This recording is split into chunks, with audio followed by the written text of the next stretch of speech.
कथा क्या थी कि भरत जी ने उस मृग बालक को बचाया जब वो तपस्या कर रहे थे, और तपस्या करते ही और वो हिरणी ने छलांग लगाई और वो उसका प्रसव समीप था, तो हिरण का जो बच्चा था वो पानी में गिरा और भरत जी ने उसको बचा लिया और बचा करके अपनी कुटिया में ले आए, और कुटिया में ला करके उनको ऐसा लगा कि अब इसकी माता तो मर चुकी है और इसका लालन पालन अब मुझे ही करना है, अगर मैं नहीं करूंगा तो ये मर जाएगा, इसका लालन पालन कौन करेगा।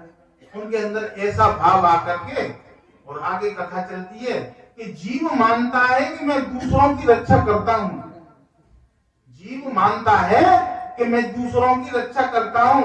अरे तू क्या रक्षा करेगा, तू भी तो कोई काल का ग्रास है। देखो हम किसी की रक्षा क्या कर पाएंगे, हम भी तो काल के ग्रास हैं।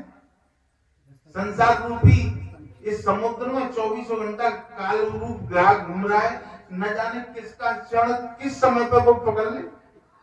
तो हम किसी की क्या रक्षा करेंगे, सबके रक्षक तो वो परमात्मा है। लेकिन भरत जी सोच रहे हैं कि मैं इसकी रक्षा करूंगा।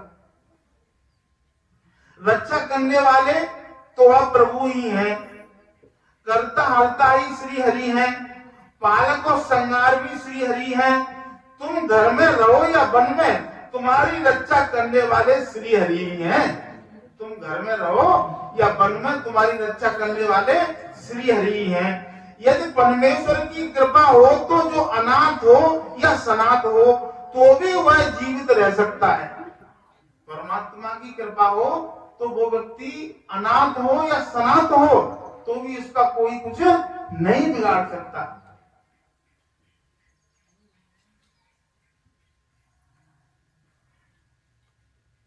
परमेश्वर द्वारा मारा गया जीव घर में भी सुरक्षित होने पर भी जीवित नहीं रहता, मरता ही है।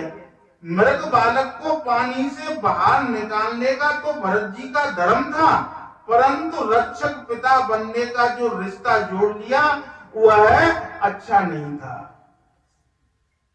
यहां तक तो उन्होंने सही किया कि उन्होंने उस जल में से निकाल लिया और निकाल करके उसे बाहर ले आए, अपनी कुटिया पर रख लिया। लेकिन उससे जब रिश्ता जोड़ लिया कि मैं ही इनको बचा सकूंगा, ये ठीक नहीं किया। जीव मात्र का रक्षक पिता तो सिर्फ ईश्वर ही है। जीव मात्र का रक्षक पिता तो केवल ईश्वर ही है। सभी दोष अभिमान के कारण ही उत्पन्न होते हैं। भरत जी उस मृग बालक का लालन पालन करने लगे। भरत जी उस मृग बालक का लालन पालन करने लगे। धीरे धीरे वह बड़ा होने लगा। भरत जी उसे अपनी गोद में बिठलाते थे और उसके साथ खेलते थे। भरत जी उसे अपनी गोद में बैठा लेते थे और उसके साथ खेलते थे। भरत जी ने अपने पूर्व अवस्था में बच्चों का लालन पालन किया था। यह पूर्वचित अवस्था वहां आ गई। हमारे पूर्व जन्म के जो संस्कार होते हैं ना, कि हम बच्चों को खिला रहे हैं, लालन पालन कर रहे हैं, उनको संग ले जा रहे हैं, बाजार घुमा रहे हैं, खेल रहे हैं उनके साथ, तो ये जो हमारे पूर्व जन्म के संस्कार हैं, हम जहां भी जाएंगे ये संस्कार हमारे साथ जाएंगे। पुराने संस्कारों को भुलाना बड़ा कठिन काम है। सूक्ष्म संस्कार मन में अभी तक बचे हुए थे, उनका उनसे हिरण के बच्चे में फंस गया। वो संस्कार से मन उनका हिरण के बच्चे में फंस गया। अब उनका मन प्रभु भजन में स्थिर नहीं हो पाता। अब वो भजन करते थे और मृग बालक आ जाता था, अब उनका भजन मन से वो नहीं हो पाता था, और वो उसके ऊपर हाथ फैलाते, वो गोदी में आ जाता था, और वो बच्चा ही तो था। कभी वो सुसु कर देता था, कभी वो लेड़ी कर देता था, वो उनको अपने हाथ से साफ करते थे। और इस तरीके की अवस्था, कितनी उच्च कोटि के जो भरत जी थे, जो गंडकी नदी में रह करके तपस्या करते थे, और तपस्या करने वाला व्यक्ति कहां फंस गया। अच्छा, ये मैं सोचना कि मैं तुम्हें भरत की कोई होंगे कैसे वो कथा, ये हमारे जीवन की कथा है। हम कितने भी बड़े तपस्वी हो जाएं, लेकिन हम कब कहां फंस जाएं कोई पता नहीं है। इसलिए प्रतिक्षण सावधान रहने की जरूरत है। अब उनका मन प्रभु भजन में स्थिर नहीं हो पाता था। ध्यान हर 5-10 मिनट के बाद वह बच्चा दिखाई देने लगा। वासना का विषय तो बदल गया, किंतु वासना तो मन में रह गई। केवल वासना का विषय बदला सा। घर में जो बच्चों में लालन पालन में लगे थे, नाती पंती में खिलावे में लगे थे, अब तो जो गए वहां हिरण के बच्चे को खिलाने में लगे। और ऐसी स्थिति होती है कि वासना स्थान बदलती है, वासना कभी नहीं बदलती।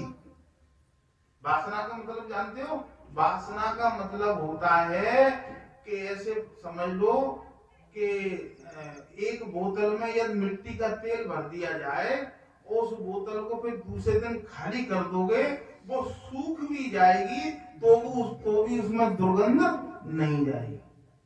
ऐसे ही हजारों जन्मों से जो हमने कर्म किए हैं, उसके जो संस्कार है, उसकी जो वासना है, वो हमारे अंतर्करण में रह जाती है। उस वासना के ही हिसाब से जब हम जहां भी जाते हैं, वो वासना हमारे साथ जाती है। उस वासना के हिसाब से ही हमारे मन चलते हैं। हम कहते हैं ना कि अरे आज तो हम फलानी चीज को मन चल रहा हो, जो चल रहा हो कि तुमने वो भोग को भोगा है, उस भोग के संस्कार तुम्हें दोबारा से भीतर से प्रेरित कर रहे हैं। और उस वासना को नष्ट करने का एक ही तरीका है, वो है भगवान का भजन। तुलसीदास जी ने रामायण में लिखा है, निज अनुभव कहूं खगेसा, निज अनुभव कहूं खगेसा, बिनु हरि भजन न जाय कलेसा, बिनु हरि भजन राम सिया रामा, बिनु हरि भजन न जाय कलेसा।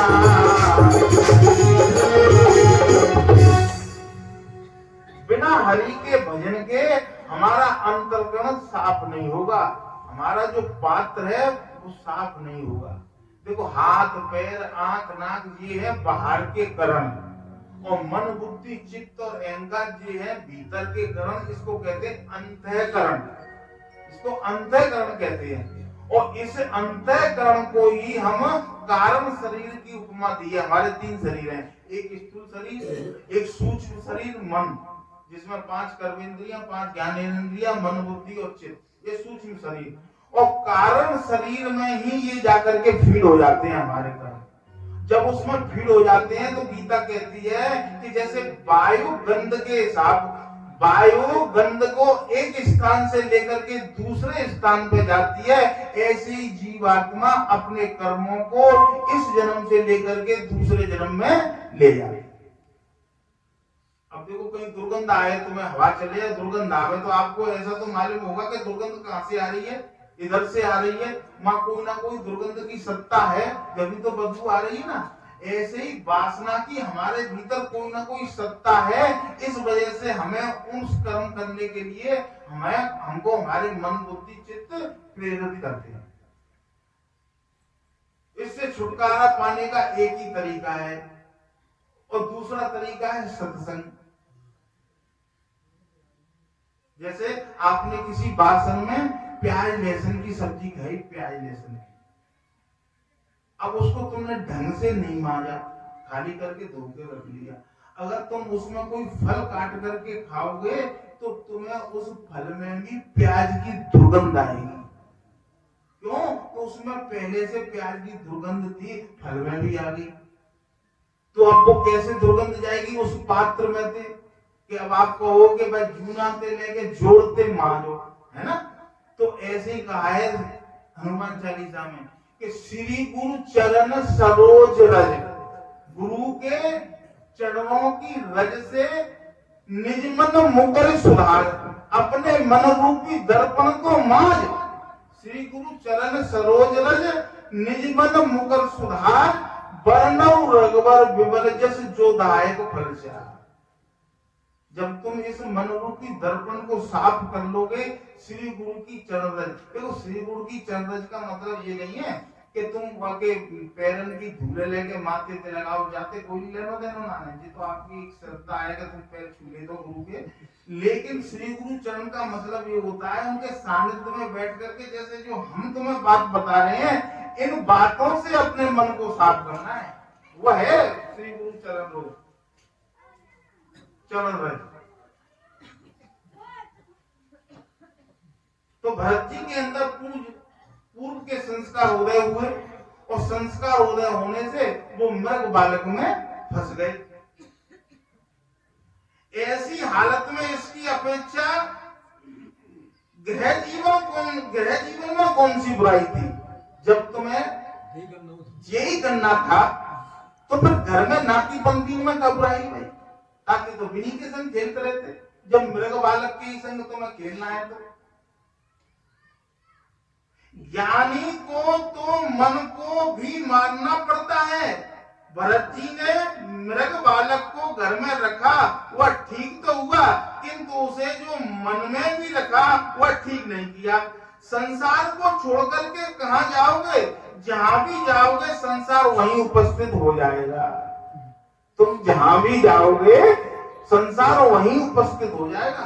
क्यों? कि संसार बाहर नहीं है, तुम्हारे मन में है।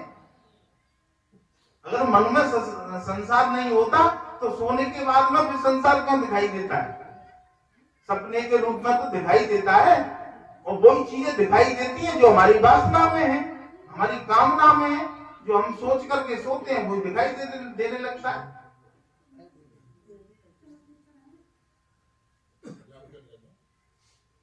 महापुरुषों ने कहा है संसार को अपने मन में धीरे धीरे हटा दो। महापुरुषों ने कहा है कि संसार को अपने मन से धीरे धीरे हटा दो। श्री कृष्ण गोविंद हरि मुरारी, हे नाथ नारायण वासुदेवा। श्री कृष्ण गोविंद हरि मुरारी, हे नाथ नारायण वासुदेवा। हे नाथ नारायण वासुदेवा, हे नाथ नारायण वासुदेवा। कृष्ण गोविंद हरि मुरारी, हे नाथ नारायण वासुदेवा।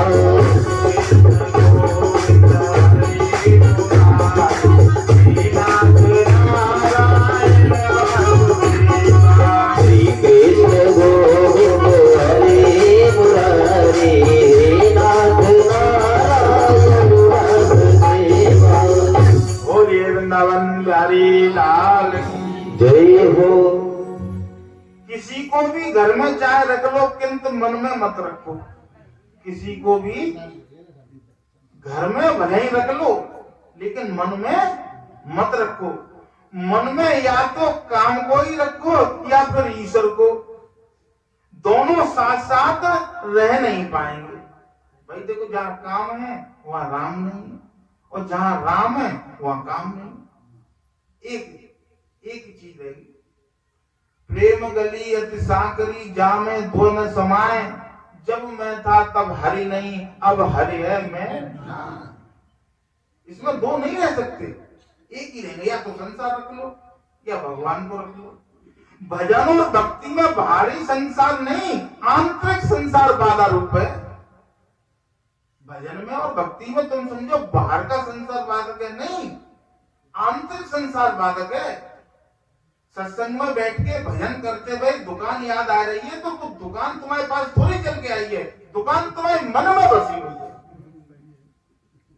वो बात तुम्हारे मन में बसा हुआ। तो यहाँ शास्त्र क्या बता रहा है कि बाहरी संसार बाधक नहीं है, आंतरिक संसार बाधक है। घर में राज्य, पत्नी, संतान आदि सभी का त्याग किया तो सही, पर अंत में वे उस बच्चे की माया में फंस गए। घर में उन्होंने स्त्री, संतान, बच्चा, नाती पंती सबंध छोड़ के आए और अंत में मां फंस गए। परोपकार की भावना ही अति साधक के लिए उसकी साधना में बाधक है। तो कितनी बड़ी बात आ रही है कि परोपकार की जो भावना है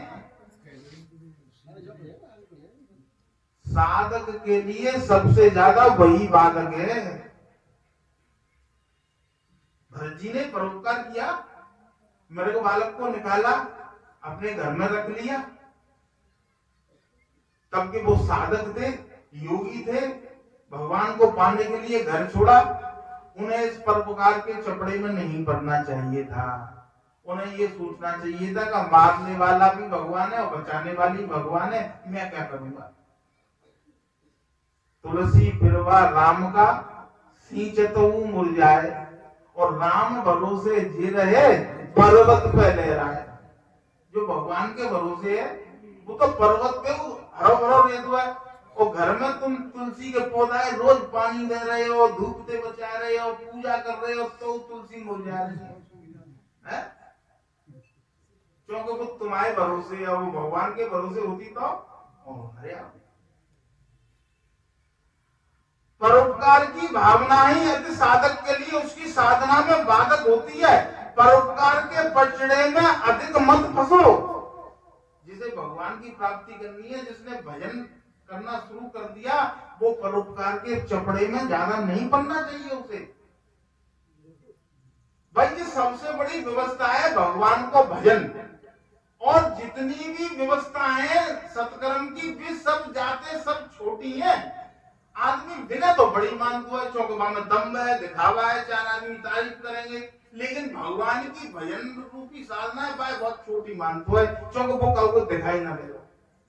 ये कितना बड़ा ज्ञान है।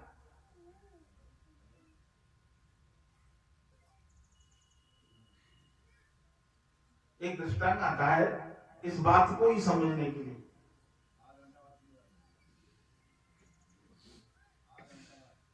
एक बहू के पिता है बाकी ससुराल में, तो समझी से शिकायत कर रहे हैं कि देखो ये तुम्हारी मोड़ी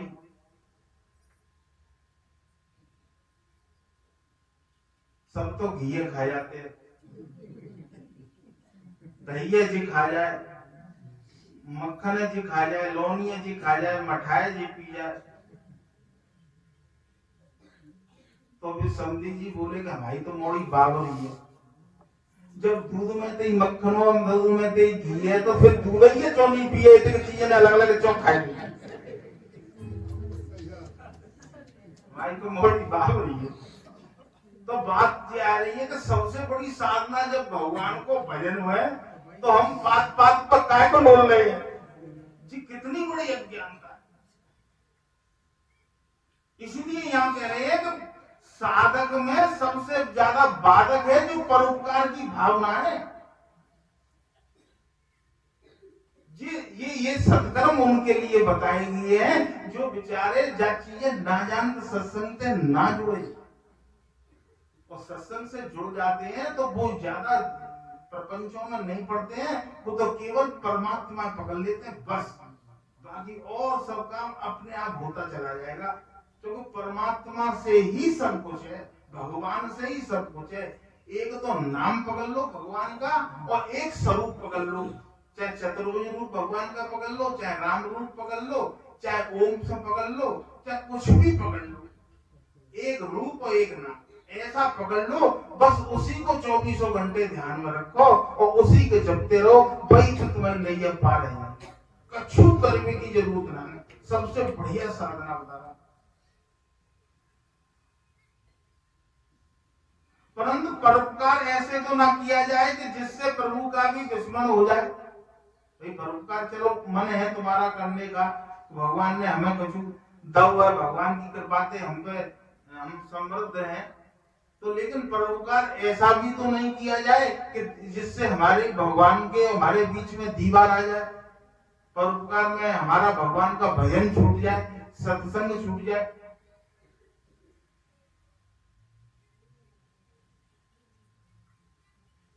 संसार में मनुष्य कपटी ना बने, किंतु अतिशय सरल भी ना बने। परमात्मा का ध्यान कदाचित ना हो सके तो कोई बात नहीं, देखो, किंतु मित्र कभी भी शत्रु बन सकता है। देखो परोपकार की तुमने कही साहब हमारा वो फलाना बहुत मित्र है और बाकी ले हम सब कुछ छोड़ के नहीं, हम बाकी वो बा में लगे हैं, परोपकार में लगे हैं, तो वो तो कभी भी शत्रु हो सकता है ना। ये तो परिस्थितियां हैं संसार की। भरत जी का प्रारब्ध ही हिरण बालक के रूप में सामने आया। प्रारब्ध को तो झेलना ही पड़ता है। ज्ञान होने के पश्चात वासना ना नष्ट ना हो सके तो ज्ञान दृढ़ नहीं हो पाता। ज्ञान को दृढ़ करने के लिए प्रथम वासना को नष्ट करना आवश्यक है। वासना में मन में फंसा हुआ है। भरत जी वैसे तो महाज्ञानी है, किंतु ज्ञान होने के बाद भी यदि मन वश में ना हो तो ज्ञान स्थिर और स्थायी नहीं हो पाता। भरत जी वैसे तो ज्ञानी है, लेकिन फिर भी उनका मन स्थिर और स्थायी नहीं हो पाया। जब तक ज्ञानी मन और वासना का नाश न कर सके तब तक उसकी भक्ति और ध्यान स्थिरता नहीं आ सकती। वासना के वेग में कई बार ज्ञान बह जाता है। वासना के वेग में कई बार ज्ञान बह जाता है। डॉक्टर मने कर दे कि जा चीजें मत खाइयो और वासना तुम्हारी प्रबल है तो तुम कहोगे कि यार नेक ते खचुना हो यार, नेक तो ले आओ, है ना। तो वासना के वेग में कभी कभी ज्ञान भी बह जाता है। भरत जी ज्ञानी है किंतु वासना का अंकुश नहीं कर सके। घर में रहकर वैराग्य की पूर्णता प्राप्ति के पश्चात ही ग्रह का त्याग करो। जब तक हमारे भीतर से वैराग्य नहीं आ जाए, धीमे धीमे हम उन चीजों को, उन पदार्थों को छोड़ दें, तभी जाके घर को त्याग करो, अन्यथा घर को त्याग करने की जरूरत ही क्या पड़ रही है। ज्ञानी के दो प्रकार होते हैं। जिसने अधिक उपासना की है वह कृतोपास्त है, ज्ञानी है, उसे माया नहीं सताती। किंतु जो अक्रोत उपास्त है, ज्ञानी है, उसके लिए माया विघ्न करता है। देखो उपासना का मतलब होता है कि तुमने अपना एक इष्ट बना लिया। अब आप सुबह नहा धो के उठते हो, उठ करके उन इष्ट के लिए प्रसादी बनाया, बना करके उनको नहलाया धुलाया और उनको वस्त्र अर्पण किए और फिर उनकी आरती बंदन किया, तो इसको उपासना कहते हैं, कृत्य उपासना। ऐसी उपासना करने से हमारे भीतर की वासनाएं नष्ट होती हैं। और जब तक लंबे समय तक ऐसी उपासना न की जाए, जब तक हमारे जीवन में वैराग्य नहीं आएगा। और तब तक तुम अगर घर को छोड़ करके चले गए तो वहां जाकर के भी एक नया संसार बना करके तैयार कर। ऐसे भरत जी जैसे एक और की एक दृष्टांत आता है। तो वो व्यक्ति भी ऐसे ही घर छोड़ के बड़ी दूर चले गए, बहुत लंबे, और वहां जाके एक वृक्ष के नीचे मैंने एक छोटी सी कुटिया बना ली, एक घड़ा पानी को रख दो, एक कुटिया सी बना के वहां में अकेले रहते और न चले जाते, आटो फाटो मांग लावते और खाना बना लेते और भाई वहीं रहते।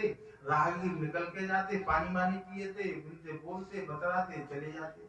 एक दिन की बात है, एक संत महात्मा वहां आए और संत महात्मा आए तो बोलने देखी कि भैया जी अपने भजन पूजा करते है तो लाजाए बोलने पे झूला में तो निकाले की गीता बात है देखे लो भाई क्या गीता है पढ़ करो जाते बड़ी जल्दी तुम्हें भगवान की। गीता में बातें बहुत अच्छी अच्छी हैं, सीधी परमात्मा से जुड़ने वाली कोई चीज है तो वो गीता है, लेकिन हर एक के समझ में नहीं आती, बस इतना फर्क है। तो उन्होंने गीता दे दी निकाल के, वे महाराज का गीता है पढ़ते हैं, उनकी समझ में आई तो 4-10 लोग और भी आ जाते, तो फिर गीता की बातें मैं बतावते दिन होते तक क्या हुआ कि एक दिन पर गीता है उनकी कुटिया में 2-4 चूहे आते तो गीता है खाएंगे, तो एक दिन पीछे से पन्ना ने खाएंगे तो बोले सबन से के भाई देखो जाने तो बहुत चूहे हैं और हमारी तो गीता है जी खाएंगे। तो फिर बोले सब लोग कि ऐसा करो महाराज जी जब तुम्हें गीता जी खाएंगे तो ऐसा करो तुम एक बिल्ली पाल लो, बिल्ली होगी तो चूहा पे भी भाग जाने वाला कचू लगे खाए पी जाएगी। तो बिल्ली ही लाए के नहीं बैठे थे, मैं बिल्ली ला के वो बिल्ली ले रही तो बिल्ली पाल ली।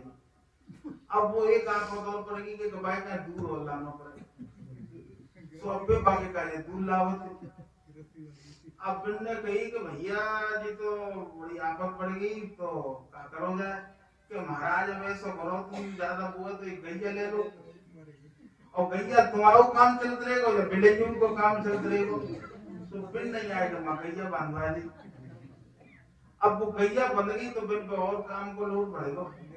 अब वो प्रवचन करेंगे कि बिन पर टाइम नहीं हो करे, तो फिर बोले कि महाराज जी तो काम खराब है, तो ऐसा करो महाराज तुम नहीं हो तो तुम्हारा ब्याह करवा दें, और तुम्हारी जो है सेवा करती रहेगी, और तुम्हारी जो है गैया भैंसन को तुम्हारी करती रहेगी। तो भैया बिन नहीं जो को ब्याह और करवा दो। अब 5 साल पीछे तिन्ने वो गीता देवी महाराज जी निकल के जा रहे हैं, तो माँ 2-3 तो बच्चा खेल रहे, एक माँ लेडीज और गैया। महाराज जी ने कही कि क्यों भाई जिका है रो, तो बोलो महाराज जी तुम्हें गीता की कृपा है। तो देखो जी वासना अगर नष्ट नहीं भई तो आप जी समझ लो कि तुम कहाँ जाओगे, वहीं एक संसार बसाएंगे। कथा यही बता रही है कि हमें कहीं जाने की जरूरत नहीं है, घर छोड़ने की जरूरत नहीं है, हम जहाँ हैं वहीं भगवान